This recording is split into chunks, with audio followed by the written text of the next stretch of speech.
इससे पिछले वाले लेक्चर में हम लोगों ने डिस्कस किया था कि केमिकल बॉन्डिंग में बेसिकली बॉन्ड क्या है और बॉन्डिंग की थ्योरीज क्या हैं, ठीक है ना।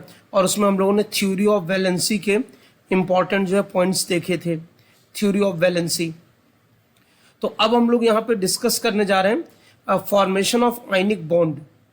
तो हम लोग पहले देखेंगे कि कंडीशंस क्या हैं, आयनिक बॉन्ड के फॉर्मेशन की कंडीशंस क्या हैं, ठीक है। और फिर उसके बाद उसके एंथैल्पी सीखेंगे, जिसको हम लोग जो है बॉन्ड हैबर्ट साइकिल बोलते हैं, बहुत इंपॉर्टेंट है। एंड देन उसके बाद फिर हम लोग स्ट्रक्चर्स ऑफ आयनिक कंपाउंड्स देखेंगे। तो यहाँ पर ये केमिकल बॉन्डिंग में अब जो चीज़ें मैं आपसे डिस्कस करूँगा, इससे पहले के जो लेक्चर में मैंने डिस्कस किया था वो तो इंट्रोडक्टरी था, लेकिन अब जो है ना ये कोर पार्ट है केमिकल बॉन्डिंग का। तो इसको बहुत अच्छे से तैयार करना है। और आपने ये जितना डिटेल में आप पढ़ोगे, केमिकल बॉन्डिंग थोड़ा बहुत आपने पढ़ा होता है 9th-10th क्लास में, लेकिन अब बहुत डिटेल में पढ़ना है। आज जो आप पढ़ोगे ना वो आपने पहले नहीं पढ़ा है, ठीक है। आयनिक बॉन्ड आप जानते हो, लेकिन जो बॉन्ड हैबर्ट साइकिल है वो आप नहीं जानते हो। तो इसमें स्टार्ट करते हैं, और इससे पहले के लेक्चर्स मैंने वो अपलोड कर दिए हैं, ठीक है। इधर थोड़ी मेरी तबीयत नहीं सही थी, ठीक है। तो हम लोग स्टार्ट करते हैं यहाँ से। देखिए, तो सबसे पहले ये देखिए कि factors affecting ionic bond formation. तो factors affecting ionic bond formation, देखिए पहली बात तो दोनों एटम डिफरेंट होने चाहिए, ये एक बहुत इंपॉर्टेंट पॉइंट है।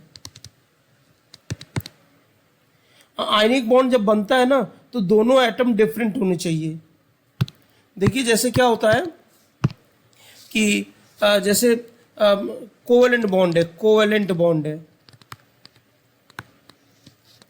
तो वो जैसे देखिए Cl2 क्लोरीन क्लोरीन के बीच में बन गया, H2 हाइड्रोजन हाइड्रोजन के बीच में कोवेलेंट बॉन्ड बन गया, ठीक है।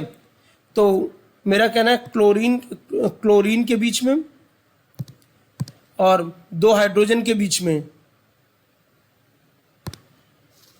दो हाइड्रोजन के बीच में और दो क्लोरीन के बीच में जो बॉन्ड है कोवेलेंट बॉन्ड वो बन रहा है, ठीक है।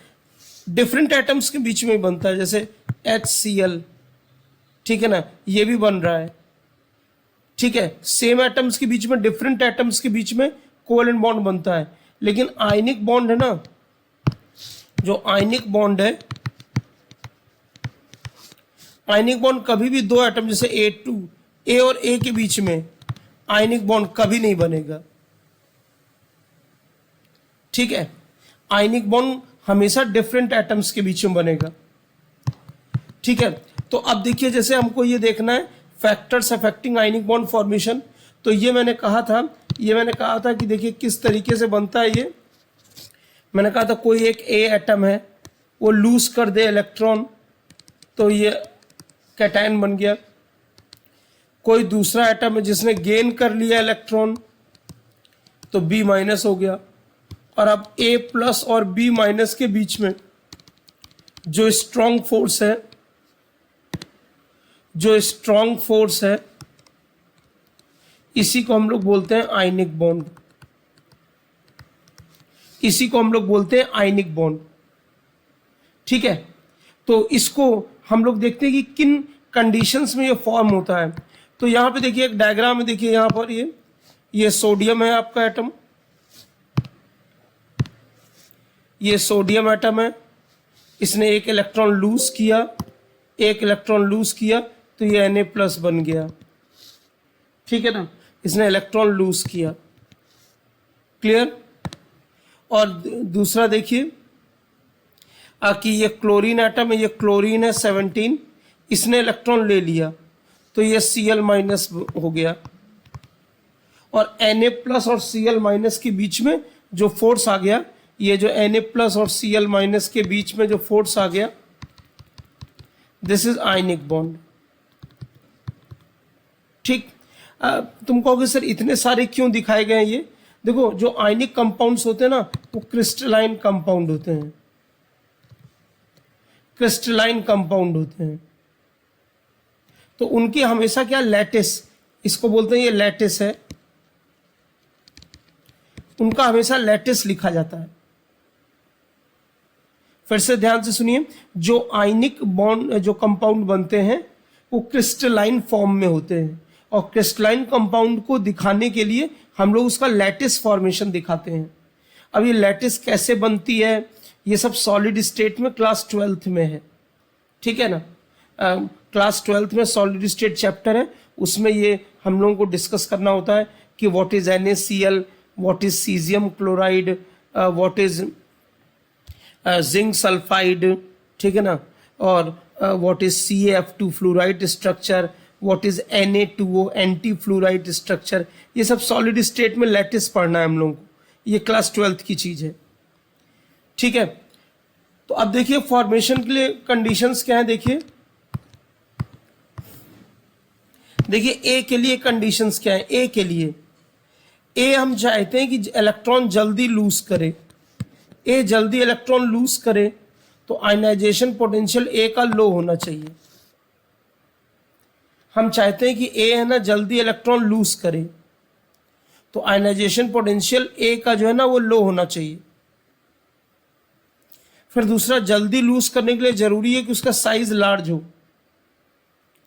तो उसका साइज लार्ज हो जिससे उसको थोड़ी सी भी एनर्जी मिले तो वो इलेक्ट्रॉन अपना आउटर शेल का वो लूज कर जाए। और वो ऐसा होने के लिए उसका हाईली इलेक्ट्रोपॉजिटिव होना जरूरी है, उसका हाईली इलेक्ट्रोपॉजिटिव होना जरूरी है। तो मेरी बात ध्यान से सुनेंगे कि जैसे ए है ना, ए अगर इलेक्ट्रॉन लूज करेगा तो उसका आयनाइजेशन पोटेंशियल लो होना चाहिए, उसका साइज लार्ज होना चाहिए और उसको हाईली इलेक्ट्रोपॉजिटिव होना चाहिए, ठीक है। और देखिए बी के लिए कंडीशंस क्या है। बी के लिए वो इलेक्ट्रॉन जल्दी गेन करे, तो उसका मतलब इलेक्ट्रॉन गेन करने वाली टेंडेंसी मेजर करते हैं इलेक्ट्रॉन एफिनिटी से। ये इलेक्ट्रॉन एफिनिटी है, हम लोगों ने पीरियोडिक प्रॉपर्टीज में पढ़ा था ये ionisation potential and electron affinity, ठीक है ना। तो हम ये चाहते हैं कि जो बी है ना वो इलेक्ट्रॉन जल्दी गेन करे, तो उसकी इलेक्ट्रॉन एफिनिटी हाई होनी चाहिए, और इलेक्ट्रॉन एफिनिटी तब हाई होगी जब स्मॉल साइज होगा। स्मॉल साइज में क्या होता है, न्यूक्लियस पुल कर लेता है इलेक्ट्रॉन को, तो इलेक्ट्रॉन एफिनिटी हाई हो जाती है, ठीक है ना। और इलेक्ट्रॉन एफिनिटी को हम लोगों ने डिफाइन किया था, energy released when one electron is added to neutral isolated gaseous atom, ठीक है। और दूसरा, ये इलेक्ट्रॉन लेने की टेंडेंसी रखता है, तो ये है ना, ये हाईली इलेक्ट्रोनेगेटिव होना चाहिए, ये हाईली इलेक्ट्रोनेगेटिव होना चाहिए, ठीक है। अब मेरा ये कहना है कि देखिए इलेक्ट्रोनेगेटिविटी डिफरेंस, देखिए ये हाईली इलेक्ट्रोपॉजिटिव का मतलब है, इसका मतलब है लेस इलेक्ट्रोनेगेटिव, तो ये लेस इलेक्ट्रोनेगेटिव है, ये मोर इलेक्ट्रोनेगेटिव है, ठीक है। तो इसका मतलब इलेक्ट्रोनेगेटिविटी का डिफरेंस अगर 1.8 से ज्यादा है तो परसेंटेज आयनिक करेक्टर लार्ज होगा। अगर इलेक्ट्रोनेगेटिविटी डिफरेंस 1.8 से ज्यादा है तो परसेंटेज आयनिक करेक्टर लार्ज होगा, ठीक है। और इसके देखिए प्राइम एग्जांपल हैं दो, देखिए इसको अच्छे से समझना है। देखिए AlF3 आयनिक है क्योंकि इलेक्ट्रोनेगेटिविटी ऑफ एल्युमिनियम और फ्लोरीन, इलेक्ट्रोनेगेटिविटी ऑफ फ्लोरीन दोनों का जो डिफरेंस है ये 1.8 से ज्यादा है। लेकिन AlCl3, AlBr3, AlI3 ये कोवेलेंट है क्योंकि electronegativity of other halogen, chlorine हो या ब्रोमीन हो या आयोडीन हो, माइनस इलेक्ट्रोनेगेटिविटी ऑफ एल्युमिनियम, ये लेस देन 1.8 है, ठीक है। बिल्कुल ऐसे ही देखिए जैसे HCl एंड NaCl, तो electronegativity chlorine minus electronegativity of hydrogen, ठीक है ना, ये लेस देन 1.8 है। तो ये कोवेलेंट है। और इलेक्ट्रोनेगेटिविटी ऑफ NaCl की बात करेंगे अगर, तो क्लोरीन और इलेक्ट्रोनिटी ऑफ सोडियम हाईली इलेक्ट्रोपॉजिटिव है, तो ये इलेक्ट्रोनिटी डिफरेंस 1.8 से ज़्यादा है, तो ये आयनिक है। ठीक है, तो ये पॉइंट सबको क्लियर हुआ। पहले पहले पहले स्क्रीनशॉट ले लीजिए पूरा।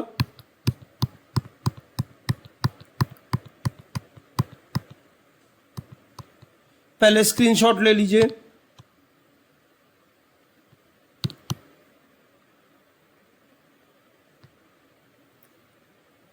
एक रीडिंग भी कर लीजिए।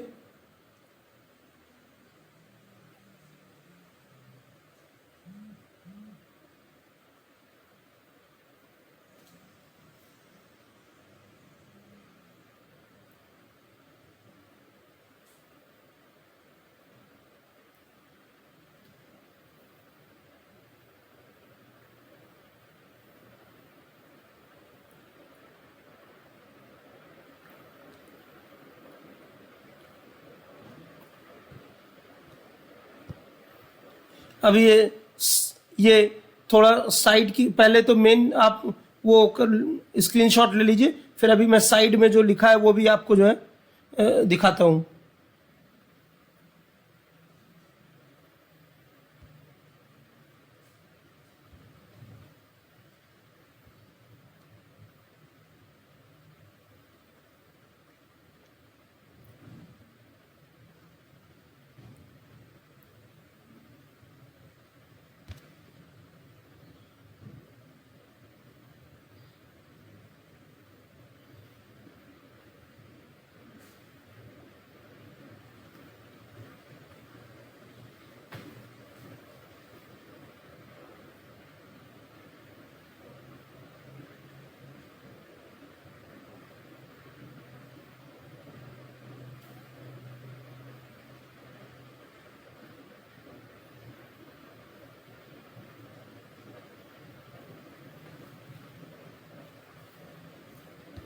स्क्रीनशॉट ले लीजिए।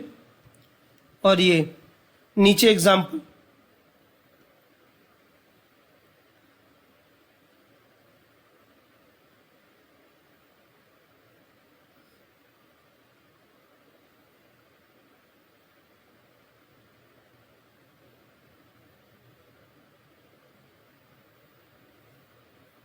इलेक्ट्रोनेगेटिविटी का डिफरेंस ज्यादा चाहिए ना, इसीलिए दोनों एटम्स डिफरेंट होते हैं। अगर सेम एटम्स होंगे तो इलेक्ट्रोनेगेटिविटी डिफरेंस 0 हो जाएगा।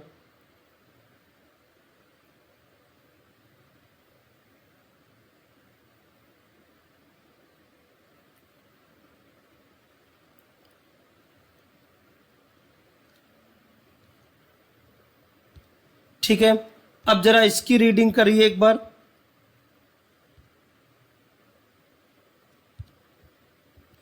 ये लो आयनाइजेशन एनर्जी, ये पूरा जो प्रिंटेड मैटर लिखा है, जरा एक रीडिंग करिए,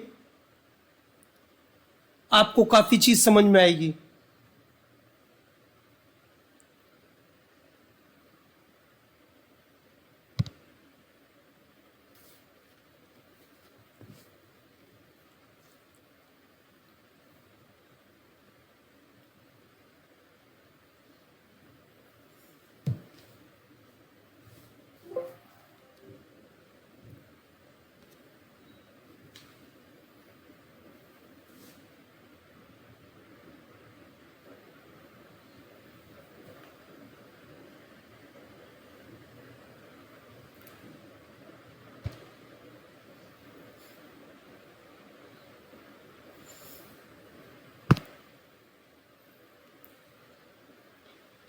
देखिए, low ionisation energy of metallic elements favours the formation of ionic bond.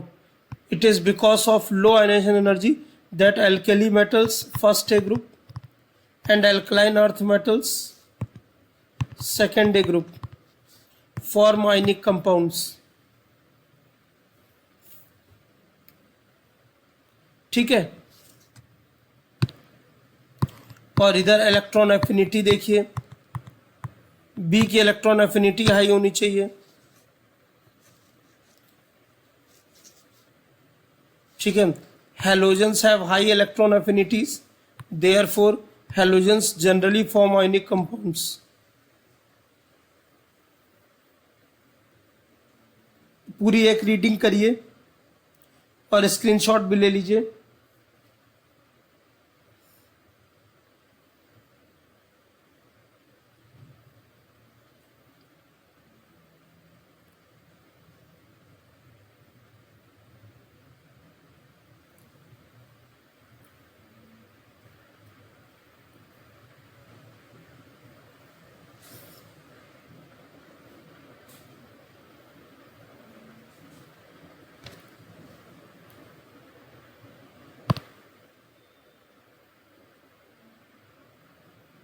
ठीक है, अब इसमें किसी को कोई डाउट हो तो पूछ ले।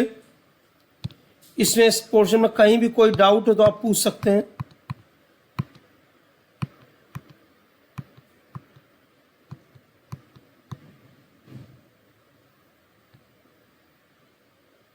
किसी भी पोर्शन में कोई डाउट हो तो पूछिए।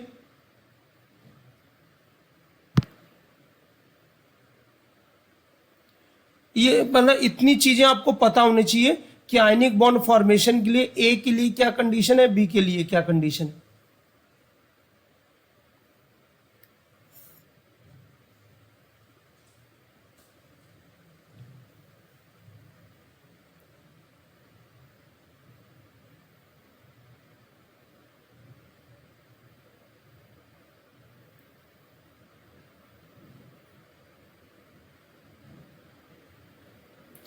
ठीक है, सबको समझ में आया?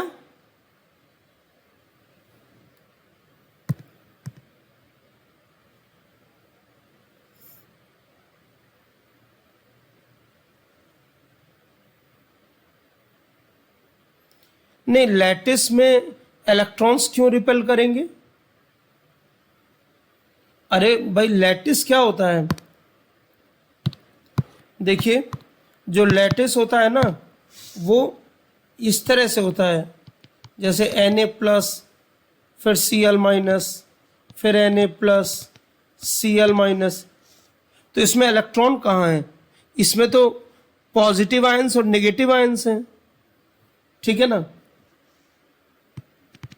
Cl-, Na+, Cl-, Na+, ठीक है, Na+, Cl-, Na+, Cl-। इसमें इलेक्ट्रॉन्स कहाँ से आ गए? जैसे अब NaCl का जो मैं आपके सामने जो क्रिस्टलाइन स्ट्रक्चर जो होता है वो आगे बताऊंगा आपको। जो NaCl होता है वो क्या होता है, एक क्यूब जैसे अगर लोगे ऐसे, तो देखिए कहाँ कहाँ पे ये NaCl रहता है। जहां जहां मैं रेड मार्क करूंगा, ये Cl- है, मतलब ये जो है Cl- है सारे कॉर्नर्स पे, ठीक है, सारे कॉर्नर्स पे Cl- रहता है। फिर सारे फेस सेंटर पे ये सारे, ये जहां जहां रेड मार्क है वो सब Cl- है। और Na+ को मैं ग्रीन से मार्क कर रहा हूं, ग्रीन से एज के सेंटर पे रहता है। यहां Na+, यहां Na+, सारे एज सेंटर पे। और एक एकदम बॉडी के सेंटर पे ये, तो जहां ग्रीन है वो Na+ है। दिस इज NaCl लैटिस, ठीक है ना। तो ये आपका FCC अरेंजमेंट है, FCC अरेंजमेंट। ये यही सब तुम सॉलिड स्टेट में पढ़ते हो, ठीक है। अब देखिए, ये मैंने बता दिया अभी, तो मतलब NaCl का लैटिस जब पढ़ाने में 2-3 घंटा लगता है। अगर पूरा उसको डिटेल में डिस्कस करो तो मतलब वो व्हाट इज FCC, ठीक है ना। फेस सेंटर्ड क्यूबिक क्या होता है ये बताना पड़ता है। एज लेंथ क्या होती है ये बताना पड़ता है, कॉर्नर्स क्या होती हैं ये बताना पड़ता है, इंटरफेशियल एंगल्स बताना पड़ता है, फिर वो अरेंजमेंट समझाना पड़ता है, फिर उसमें जेड की वैल्यू यूनिट सेल कंटेंट बताना होता है, फिर इसके बाद जो है फिर उसमें ये बताना होता है relation between edge length and radius of atom, तो ये बताना होता है, ठीक है। पैकिंग फ्रैक्शन डिस्कस करना होता है, डेंसिटी डिस्कस करनी होती है, काफ़ी चीज़ें, मतलब जब आप लैटिस पढ़ते हो तो काफ़ी चीज़ें, उसकी अलग पूरी साइंस है, ठीक है ना। ये मैंने एक आपके सामने रिजल्ट दे दिया, क्लियर। चलिए अब आते हैं enthalpy for ionic bond formation. देखिए पहली चीज तो देखिए एंथैल्पी का मतलब क्या है। एंथैल्पी का मतलब यह है यहां पर वो एनर्जी चेंजेस, ये एनर्जी चेंजेस क्या होते हैं, एक आयनिक बॉन्ड में कितने एनर्जी चेंजेस होते हैं, ठीक है। और दूसरा एक चीज याद रखिएगा, डेल्टा एच जब हम बोलते हैं, ये थर्मोकेमिस्ट्री में पढ़ना है 11th में ही, डेल्टा एच ये होता है हीट रिलीज्ड और absorbed at constant pressure. Constant pressure पे जो भी हीट रिलीज हुई है एब्जॉर्ब हुई है उसको हम लोग बोलते हैं delta H, change in enthalpy.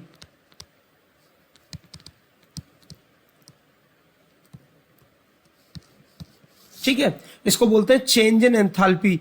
मतलब कांस्टेंट वॉल्यूम पे जब कोई चीज होती है तो उसको डेल्टा ई बोलते हैं, चेंज इन इंटरनल एनर्जी। ये थर्मोकेमिस्ट्री में है, तो ये हीट रिलीज्ड और absorbed at constant volume, heat released और एब्जॉर्ब्ड एट कांस्टेंट वॉल्यूम, ठीक है ना। तो हम लोग अब यहां डेल्टा एच मतलब कांस्टेंट प्रेशर पे मेजरमेंट हो रहा है, कांस्टेंट प्रेशर पे मेजरमेंट हो रहा है। तो देखिए पहली चीज देखिए, मैं एक एग्जांपल के थ्रू समझा रहा हूं, formation of NaCl, formation of NaCl। तो देखिए नेचर में सोडियम सॉलिड है, sodium solid in nature solid form में है, तो पहले वो गैस फॉर्म में कन्वर्ट होगा। तो ये सॉलिड से गैस जा रहा है, इसमें जो एनर्जी लगेगी इसको बोलते हैं डेल्टा एच सब्लिमेशन। आप जानते हैं सॉलिड से गैस जाने को क्या बोलते हैं, सब्लिमेशन। तो इसमें जो हीट इन्वॉल्व होगी उसको बोलेंगे हीट ऑफ सब्लिमेशन या एंथैल्पी ऑफ सब्लिमेशन।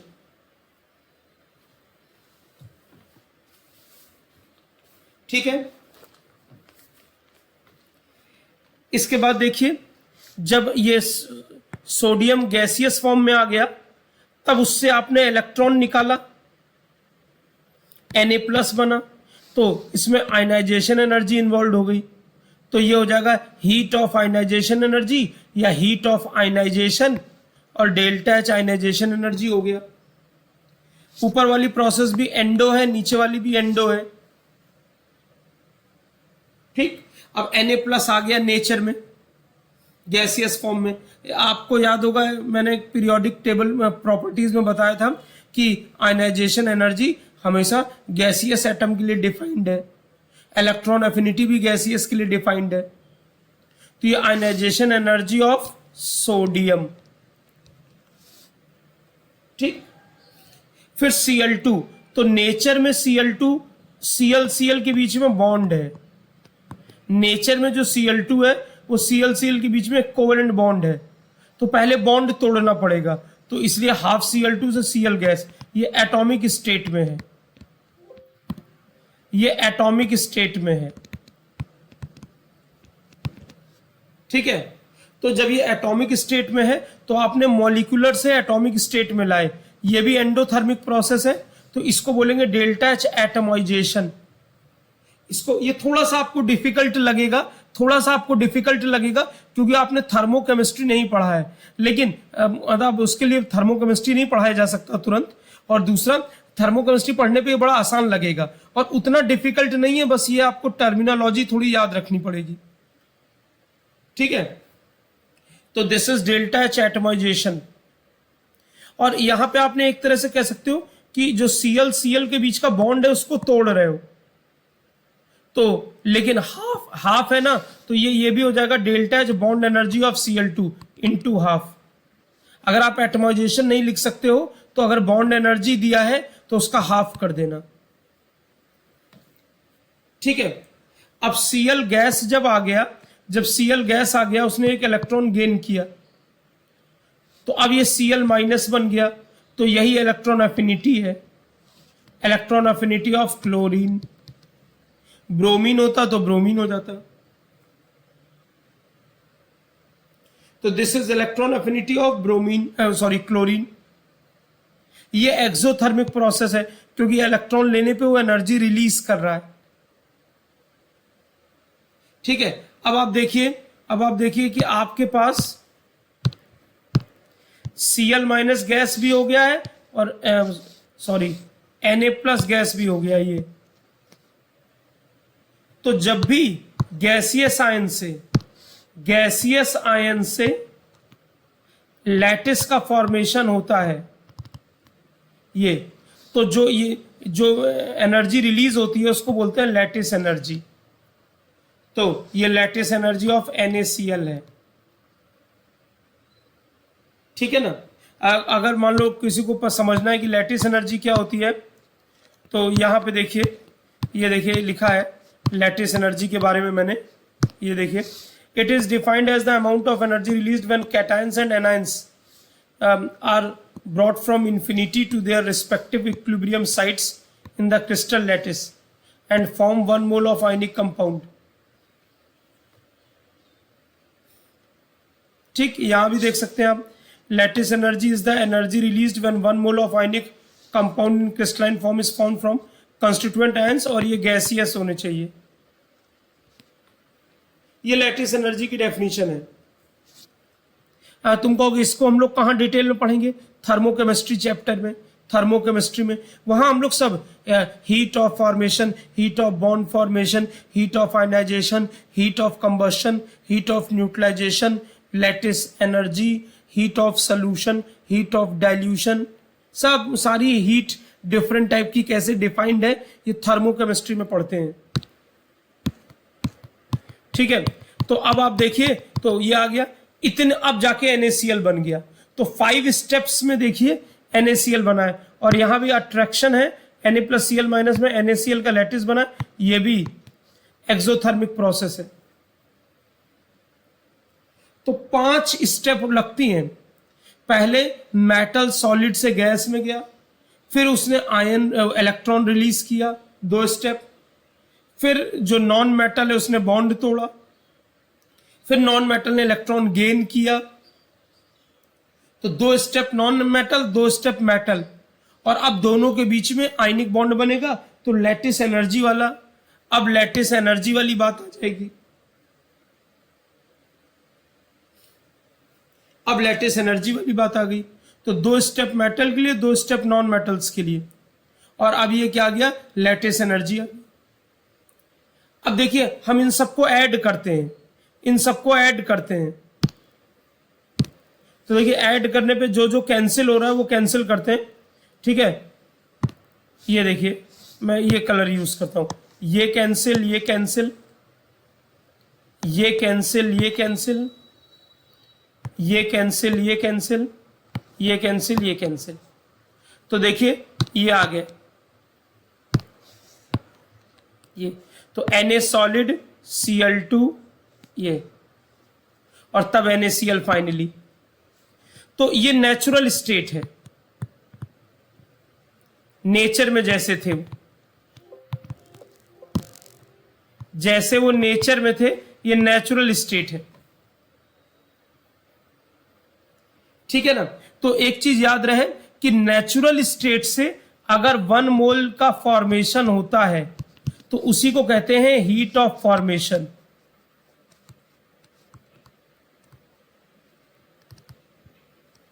इसी को बोलते हैं हीट ऑफ फॉर्मेशन। जब भी नेचुरल चीजों से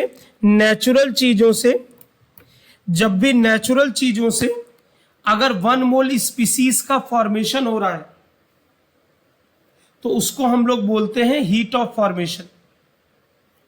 तो ये देखिए आपने सब ऐड किया है तब ये आया है, तो इसलिए ये हो जाएगा डेल्टा एच फॉर्मेशन जो हो जाएगा ये, वो डेल्टा एच सब्लिमेशन किसका, सोडियम का, डेल्टा एच आयनाइजेशन एनर्जी किसका, सोडियम का, एटमाइजेशन किसका, क्लोरीन का, इलेक्ट्रॉन एफिनिटी किसकी, क्लोरीन की, और लैटिस एनर्जी NaCl की, ये आ जाता है। तो इससे क्या होता है, हम लोग नॉर्मली क्या होता है, हमको ये दिया रहता है formation, sublimation, ionisation energy, delta H, atomisation, electron affinity, तो हम लोग लैटिस एनर्जी कैलकुलेट कर लेते हैं। वी इसी को बॉन्ड हैबिट साइकिल बोलते हैं। We can calculate lattice energy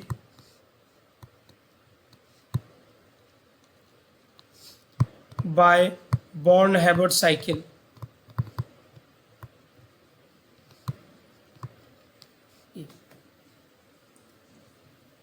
ठीक है ना। तो पहले ये समझ में आया सबको कि 5 स्टेप्स किस तरीके से हैं, क्लियर। अच्छा अब देखिए ये जो 5 स्टेप्स हैं इनको पहले मैं इधर थोड़ा डायग्राम से दिखा रहा हूं। देखिए ये इस डायग्राम को देखिए तो आपको काफी और चीजें क्लियर होंगी। देखिए देखिए पहले ये नेचर में है Na सॉलिड, तो पहले आपने इसको जो है ये आपने इसको एनर्जी सप्लाई की, मतलब एंडोथर्मिक प्रोसेस है, तो ये सोडियम गैस में कन्वर्ट हो गया। फिर आपने इससे क्या किया, इलेक्ट्रॉन निकाल लिया, फिर एंडो प्रोसेस है, अब ये Na+ गैस में हो गया, ये Na+ गैस में हो गया, इसमें आपने एनर्जी सप्लाई की है। फिर Cl2 है, ये Cl2, इसमें आपने फिर एनर्जी सप्लाई की, तो चाहे बॉन्ड एनर्जी सप्लाई की है या फिर आपने जो है वो हीट ऑफ एटमाइजेशन भी बोलते हैं, तो एंडोथर्मिक है ये भी, तो ये Cl गैस हो गया। लेकिन जब क्लोरीन ने इलेक्ट्रॉन लिया, तो नीचे की तरफ हम डाउनवर्ड दिखा रहे हैं, तो इलेक्ट्रॉन लिया तो ये Cl- हो गया, इलेक्ट्रॉन एफिनिटी, और फिर Na+ और Cl- ने, ध्यान देंगे सब लोग, ये Na+ एंड Cl- इन लोगों ने मिलकर लैटिस बनाया, तो ये एक्सो प्रोसेस है, lattice formation.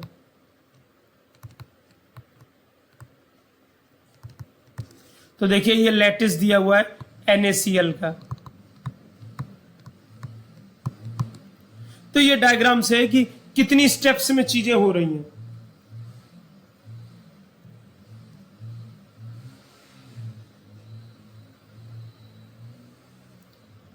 Heat of formation में हम लोग हीट ऑफ फॉर्मेशन में एंडो एक्सो कुछ भी हो सकता है। हीट ऑफ फॉर्मेशन है ना, एंडो एक्सो कुछ भी हो सकता है, ठीक है ना। देखो इतना तो कंफर्म है, सॉलिड से गैस जाना है तो ये एंडो होगा, ये फिर इलेक्ट्रॉन रिलीज कराना है, एंडो होगा, फिर एटमाइजेशन करना है तो एंडो होगा, ठीक है। इलेक्ट्रॉन एफिनिटी है वो, भाई ये इलेक्ट्रॉन एफिनिटी है,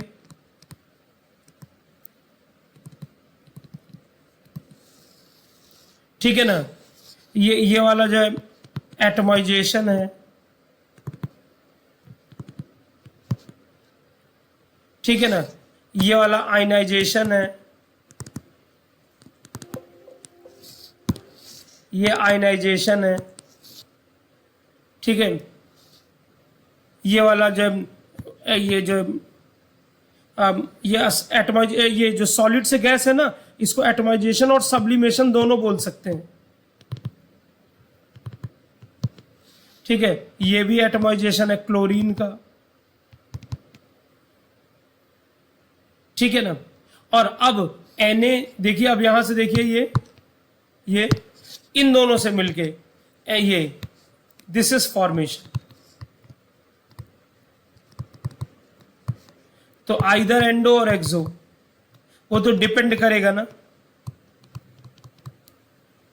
जो चीजें आसानी से फॉर्म होती हैं जनरली वो एक्सोथर्मिक होती हैं। देखिए करीब करीब मैं डेटा दे रहा हूं, करीब 81 से 82% वो एक्सोथर्मिक है और 18-19% है ना ये एंडो है। ये एक डेटा मैं आपको दे रहा हूं, ये प्रोसेसेस, केमिकल रिएक्शन और सारी मिला के, ठीक है ना। तो दिस इज बॉन्ड-हैबर साइकिल।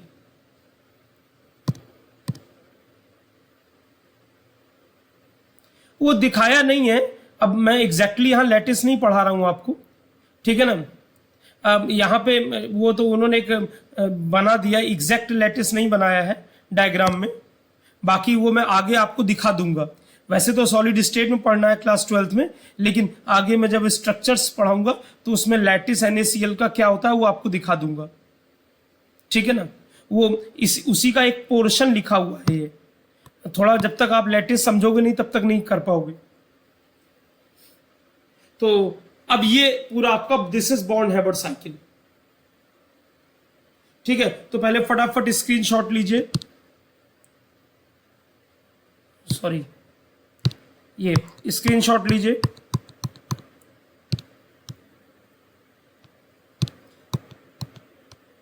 पहले स्क्रीनशॉट लीजिए फटाक से।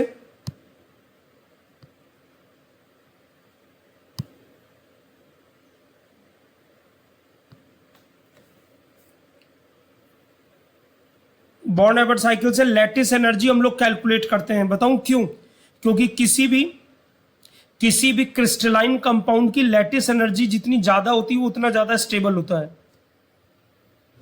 किसी भी कंपाउंड की लैटिस एनर्जी जितनी ज्यादा होती है उतना वो स्टेबल होता है। तो डिफरेंट क्रिस्टलाइन कंपाउंड की हमेशा लैटिस एनर्जी कंपेयर की जाती है। देखिए वो कैरेक्टरिस्टिक वैल्यू होती है ना, कैरेक्टरिस्टिक वैल्यू। जैसे अभी आपने 10th का एग्जाम पास किया है, तो आपकी कैरेक्टरिस्टिक वैल्यू होगी आपका 10th का परसेंटेज। आपके 10th के परसेंटेज से आपको कंपेयर किया जाएगा। फिर जब आप 12th का एग्जाम दे देंगे तो 12th के परसेंटेज से कंपेयर किया जाएगा। फिर जब आप आगे जेई नीट क्रैक करेंगे तो जेई नीट की रैंक से आपका कंपेयर किया जाएगा। इसका स्क्रीनशॉट लीजिए, क्योंकि इस मीटिंग में हमारे पास टाइम कम बचा है। अभी मैं थोड़ा लैटिस एनर्जी पे बोलूंगा। ये स्क्रीनशॉट ले लीजिए पूरा।